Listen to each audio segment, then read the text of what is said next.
வணக்கம். இது news minute Tamil. நான் ஷபீர் அஹ்மத். டிசம்பர் 25ஆம் தேதி பிரதமர் நரேந்திர மோடி அவர்களுடைய வீட்டில் நடந்த ஒரு கிறிஸ்மஸ் நிகழ்ச்சியில் இந்தியாவில் இருக்கக்கூடிய முக்கியமான கிறிஸ்துவ மதத்தை சேர்ந்த தலைவர்கள்லாம் கலந்து கொண்டார்கள். அந்த கூட்டத்தில் கேட்கப்படாத சில கேள்விகள் கேட்டிருக்கப்பட வேண்டும். ஆனால் அந்த கூட்டத்தில் கேட்கப்படாத சில கேள்விகளை இங்கே தர்மபுரி மாவட்டத்தில் சில இளைஞர்கள் பாஜக தலைவர் அண்ணாமலை போயிருக்கும் போது அவரை பார்த்து கேட்டிருக்காங்க.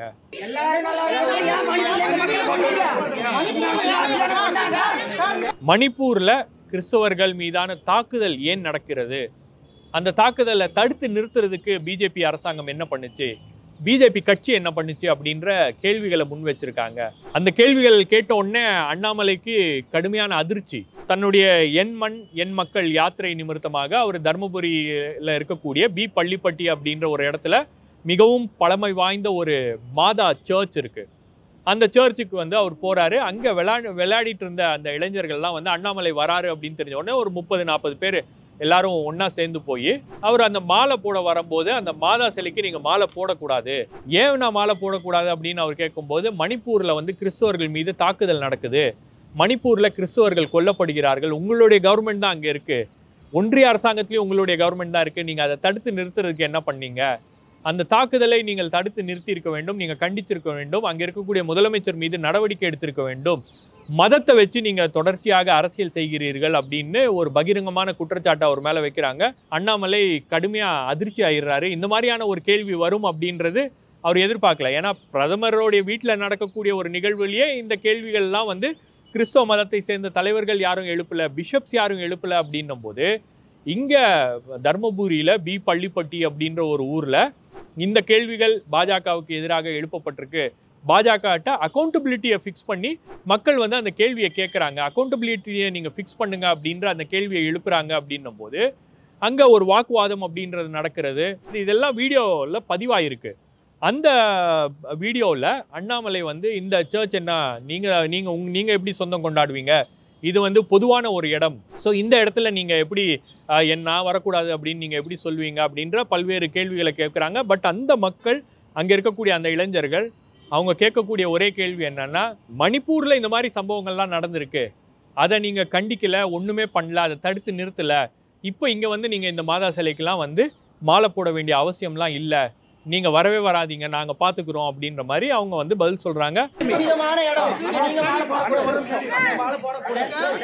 அப்போது அண்ணாமலை ஒரு படி மேலே போய் அதை எக்ஸ்பிளைன் பண்ணணும்லாம் ட்ரை பண்ணுறாரு. அந்த மக்களுக்கு ரொம்ப தெளிவாக புரியுது, மதத்தை வச்சுலாம் நீங்கள் அரசியல் பண்ணாதீங்க அப்படின்றாரு. மதத்தை வச்சு யார் அரசியல் பண்ணுறாங்க அப்படின்றது எங்களுக்குலாம் நல்லாவே தெரியும், அதனால் நீங்கள்லாம் அதை என்கிட்ட சொல்லாதீங்க அப்படின்ற ஒரு கடுமையான வாக்குவாதம் அப்படின்றது நடக்குது.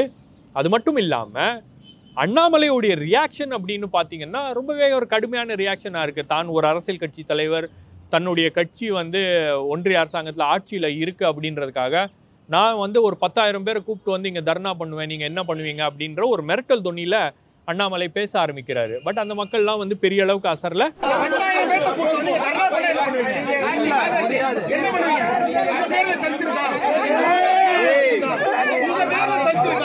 அதுக்கப்புறம் அங்கே இருக்கக்கூடிய காவல்துறை அதிகாரிகள்லாம் அப்புறப்படுத்தினோடனே, அங்கேருந்து அந்த பசங்களை எல்லாம் அப்புறப்படுத்தினோடனே அதுக்கப்புறம் அண்ணாமலை போய் மாலை போடுறாரு. பட் அந்த எதிர்ப்பு அப்படின்ற ஒரு விஷயத்தை அங்கே இருக்கக்கூடிய அந்த பகுதி இளைஞர்கள் அண்ணாமலையை நேரடியாக பார்த்து அதை பதிவு செய்திருக்கிறார்கள். இதை இந்தியாவில் இருக்கக்கூடிய பெரிய பெரிய பிஷப்ஸ்லாம் கூட இதை ஒரு பாஜக தலைவரை நேரடியாக பார்த்து இந்த மாதிரி கேள்விகள்லாம் முன்வைக்கப்படல. கிட்டத்தட்ட மணிப்பூர் மாநிலத்தில் மட்டும் பார்த்தீங்கன்னா உங்களுக்கு ஒரு 250 தேவாலயங்கள் தீக்கரையாக்கப்பட்டிருக்கு. அதாவது எங்கெங்கெல்லாம் அந்த தேவாலயங்கள் இருக்கோ அதெல்லாம் குறிவைத்து டார்கெட் பண்ணி அந்த தேவாலயங்களை தீக்கரையாக்கியிருக்காங்க. அதுக்கப்புறம் அங்கே இருக்கக்கூடிய கிறிஸ்தவ மக்களுடைய நிலங்கள்லாம் அபகரிக்கப்பட்டிருக்கு. மணிப்பூர் இன்னும் இயல்பு நிலைக்கு திரும்பவில்லை.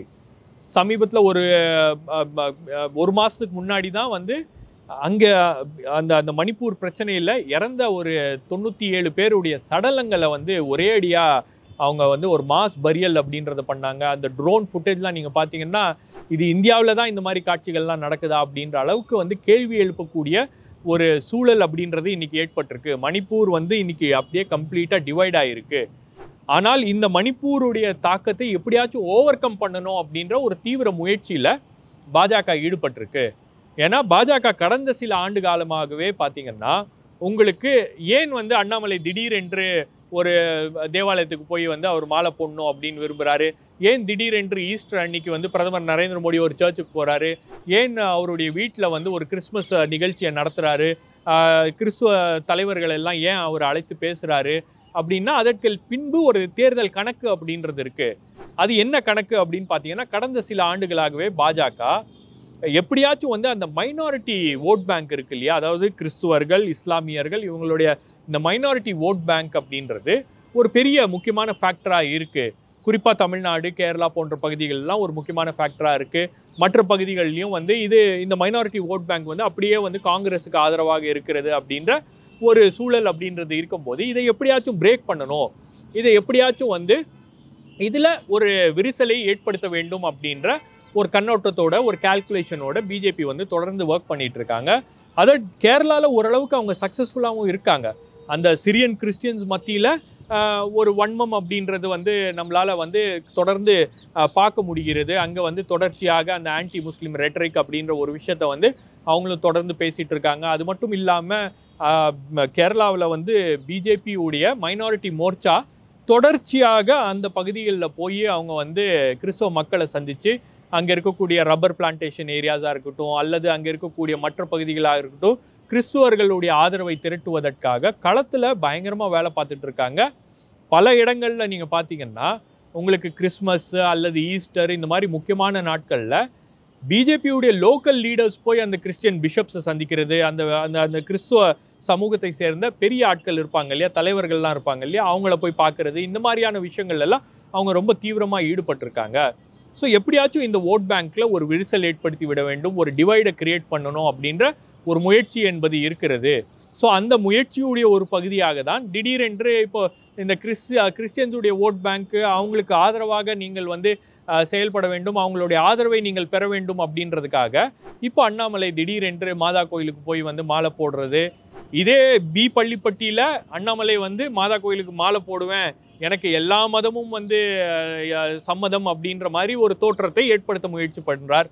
ஆனால் கடந்த சில ஆண்டுகளுக்கு முன்பு இதே மாதிரி ஒரு பட்டியில் தான் மைக்கேல்பட்டி அப்படின்ற ஒரு ஊரில் தஞ்சாவூர் மாவட்டத்தில் அங்கே இருந்த ஒரு ஸ்கூலில் ஒரு மாணவி வந்து தற்கொலை செய்து கொள்கிறார். அவளுக்கு வந்து வேறு சில பிரச்சனைகள் இருக்குது அப்படின்றது தான் அந்த அரியலூர் மாவட்டத்தை சேர்ந்த அந்த ஊரில் இருக்கக்கூடிய பகுதி மக்கள் எல்லாம் சொல்கிறாங்க. அந்த பொண்ணுக்கு வந்து வீட்லேயே சில பிரச்சனைகள் இருக்குது. ஸோ அந்த பொண்ணு வந்து தஞ்சாவூரில் வந்து ஒரு கிறிஸ்துவ ஸ்கூலில் தங்கி படிச்சுட்டு இருக்கு.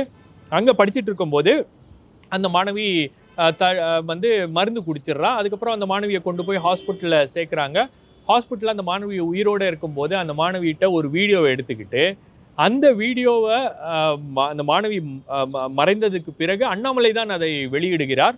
அண்ணாமலை வெளியிட்ட உடனே இந்த மாதிரி ஃபோர்ஸ்டு கன்வர்ஷன், அதாவது கட்டாய மதமாற்றம் செய்ததால் தான் இந்த மாணவி தற்கொலை செய்து கொண்டாள், ஆகவே இதற்கு பொறுப்பு அந்த பள்ளி நிர்வாகம் தான், அந்த பள்ளியில் இருக்கக்கூடிய சகாயமேரி அப்படின்ற ஒரு வார்டன் தான் வந்து இதற்கு காரணம், அவங்கள கைது செய்யணும் அப்படின்னு சொல்லிட்டு கிட்டத்தட்ட அந்த அம்மாவுக்கு வந்து ஒரு 60 வயசு இருக்கும், அந்த சிஸ்டரை வந்து அரெஸ்ட் பண்ணி ஜெயிலில் வச்சுருந்தாங்க. ஸோ அந்த அளவுக்கு வந்து அந்த விஷயத்தை வந்து பூதாகரமாக பேசி அதை பெரிய விஷயமாக மாற்றி கிறிஸ்துவ மக்கள் மீது ஒரு வன்மத்தை கட்டவிழ்த்து விடக்கூடிய ஒரு அரசியலில் அண்ணாமலை தீவிரமாக ஈடுபட்டார். இதற்கு உறுதுணையாக அங்கே இருக்கக்கூடிய விஹெச்பி மற்ற அமைப்புகள்லாம் சேர்ந்துக்கிட்டாங்க. அதுக்கப்புறம் ஒரு கட்டத்தில் வந்து அங்கே இருக்கக்கூடிய பாஜக நிர்வாகிகளே, அதாவது தஞ்சாவூர் மாவட்டத்தில் இருக்கக்கூடிய பாஜக நிர்வாகிகளே அந்த ஸ்கூலில் அந்த மாதிரிலாம் வந்து நடக்கிறது இல்லை, கிட்டத்தட்ட ஒரு 90-100 ஆண்டு காலமாக இருக்கக்கூடிய ஒரு ஸ்கூலு, அந்த ஸ்கூலில் இது வரைக்கும் நாங்கள் மதமாற்றம் அப்படின்ற ஒரு விஷயத்தை கேள்விப்பட்டதில்லை, ஸோ இது தவறான விஷயம், இதை வச்சு அரசியல் பண்ணாதீங்க அப்படின்னு சொல்லிட்டு அவங்க எதிர்ப்பு தெரிவிக்க ஆரம்பிச்சிட்டாங்க. அதுக்கப்புறம் இதுலேருந்து எப்படி வெளியே வர்றதுன்னு தெரியாமல் கடைசியில் வந்து அது உயர்நீதிமன்றத்துக்கு போய் இப்போ அந்த வழக்கு சிபிஐ விசாரணையில் இருக்கிறது. சிபிஐ இது வரைக்கும் அந்த வழக்கில் சார்ஜ் ஷீட் ஃபைல் பண்ண மாதிரி கூட ஒன்றும் தெரியல. ஸோ கிட்டத்தட்ட அந்த வழக்கில் வந்து சிபிஐயும் வந்து பல்வேறு விதமான சோதனைகள், பல்வேறு விதமான விசாரணைகள்லாம் நடத்தி இது வரைக்கும் அவங்களால வந்து அந்த ஸ்கூலில் கட்டாய மதமாற்றம் நடந்துச்சா இல்லையா அப்படின்றது கூட அவங்களால நிர்ணயிக்க முடியவில்லை. அந்த அளவுக்கு வந்து சிபிஐயும் தோண்டி தோண்டி துருவி விசாரித்து பார்க்குறாங்க, அவங்களுக்கு எதுவுமே கிடைக்கல அப்படின்ற ஒரு சூழல் தான் வந்து இன்று வரை இருக்கிறது. அப்போ மைக்கேல்பட்டியில் அண்ணாமலை வந்து கிறிஸ்துவ மக்களுக்கு எதிராக ஒரு அரசியலை வந்து அவர் பண்ணுவார். ஆனால் பள்ளிப்பட்டியில் போகும்போது கிறிஸ்துவர்களுக்கு ஆதரவாக அவங்களுடைய வாக்குகள் நமக்கு தேவை அப்படின்ற ஒரு அரசியல் கட்டாயம் அவருக்கு ஏற்பட்டிருக்கு அப்படின்றதுனால நான் வந்து இந்த மாதா சிலைக்கு வந்து மாலை போடுவேன், எல்லாருக்கும் பொதுவான ஒரு இடம், இந்த இடத்துல வந்து மாலை போடுறது என்னால் யாரும் வந்து தடுக்க முடியாது அப்படின்லாம் பேசுகிறாங்க. பட் அங்கே அந்த பசங்க அந்த இளைஞர்கள் வைத்த அந்த கேள்வி அப்படின்றது பாஜகவை பார்த்து நியாயப்படி பார்த்தீங்கன்னா கிறிஸ்துவ சமுதாயத்தில் இருக்கக்கூடிய பெரிய தலைவர்கள், பெரிய ஆட்கள், பிஷப்ஸ் போன்றவர்கள்லாம் வந்து முன்வைத்திருக்க வேண்டிய ஒரு கேள்வி. அந்த கேள்வியை அவங்க முன்வைக்க தவறியதன் விளைவு இன்னைக்கு வந்து மக்கள் அந்த கேள்வியை முன்வைக்கிறாங்க. அந்த அளவுக்கு வந்து மணிப்பூரில் நடந்த அந்த கொடூரத்தை யாராலையும் மறந்துவிட முடியாது. ஸோ அந்த அளவுக்கு இன்னைக்கு வந்து மணிப்பூர் விஷயம் வந்து கிறிஸ்துவர்கள் மத்தியில் வேறு விதமான ஒரு தாக்கத்தை ஏற்படுத்துகிறது. பாஜகவுக்கான ஆதரவு மனநிலையை உருவாக்க வேண்டும் அப்படின்ற ஒரு காரணத்துக்காக இன்னைக்கு மாதா சிலைக்கு நான் வந்து மாலை போடாமல் நான் இங்கேருந்து போக மாட்டேன், நான் 10,000 பேரை கூப்பிட்டு தர்ணா பண்ணுவேன், நீங்கள் என்ன பண்ணுவீங்க பார்த்துடலாம் அப்படின்ற அளவுக்கெல்லாம் வந்து இன்னைக்கு அண்ணாமலை வந்து ஒரு கட்டாயத்துக்கு தள்ளப்பட்டிருக்கிறார். அப்படின்னா அதற்கு காரணம் தேர்தல் வருகிறது. தேர்தலில் எப்படியாச்சும் வந்து கிறிஸ்துவர்களுடைய வாக்குகளை, கணிசமான அளவு வாக்குகளை நாம் பெற்றுவிட வேண்டும் அப்படின்ற ஒரு தீவிர முயற்சியில் அவங்க ஈடுபட்டிருக்காங்க. அதனுடைய ஒரு வெளிப்பாடு தான் அண்ணாமலை செய்திருக்கக்கூடிய இந்த செயல் அப்படின்றது. பட் அங்கே அந்த பகுதி மக்கள், அதுலேயும் அந்த இளைஞர்கள்லாம் வந்து ஒரு சில பேருக்கு வந்து திமுகவோட தொடர்பு இருக்குது அப்படின்னா கூட அவர்கள் கேட்ட கேள்வி அப்படின்றது நியாயமான கேள்வி. மணிப்பூரில் இதுவரைக்கும் என்ன நடவடிக்கை எடுக்கப்பட்டிருக்கு, மணிப்பூர் அரசாங்கத்தின் மீது என்ன நடவடிக்கை, அந்த சீஃப் மினிஸ்டரை மாற்றணும், பிரேன் சிங் என்ற அந்த முதலமைச்சரை நீங்கள் வந்து மாற்ற வேண்டும் அப்படின்ற ஒரு கோரிக்கை எல்லாரும் வச்சுருக்காங்க. அந்த கோரிக்கைக்கெல்லாம் வந்து இதுவரைக்கும் பாஜக செவிசாய்க்கவில்லை. அந்த பிரச்சனை குறித்து பேச மறுக்கிறது. அந்த பிரச்சனை நடக்காத மாதிரியே வந்து பாஜகவினர் வந்து நடந்து கொள்கிறார்கள். இதுவரைக்கும் பிரதமர் நரேந்திர மோடி மணிப்பூருக்கு போய் பார்க்கல, என்ன நடந்திருக்கு அப்படின்றத போய் பார்க்கல. அப்படின்னும் போது இந்த கேள்விகள்லாம் வந்து ஏதோ ஒரு வடிவத்தில், ஏதோ ஒரு வகையில் பாஜகவை பார்த்து இன்னைக்கு மக்கள் எழுப்பியிருக்காங்க. அப்படின்னும் போது அந்த விஷயம் உண்மையிலேயே வந்து பாஜகவினர் பதில் சொல்ல வேண்டிய ஒரு கட்டாயத்துக்கு இன்னைக்கு தள்ளப்பட்டிருக்காங்க. நிச்சயமாக இந்த கேள்விகள் வரக்கூடிய நாட்களில் வந்து பல்வேறு இடங்களில் பாஜக செய்கின்ற அந்த மதவாத அரசியல், பாஜக செய்கின்ற அந்த மதவாத அரசியலை வச்சு அவங்க அடைகின்ற ஆதாயம், இதெல்லாம் வந்து கேள்விக்குறி ஆகும் அப்படின்றது தான் வந்து தற்போது இருக்கக்கூடிய நிலை.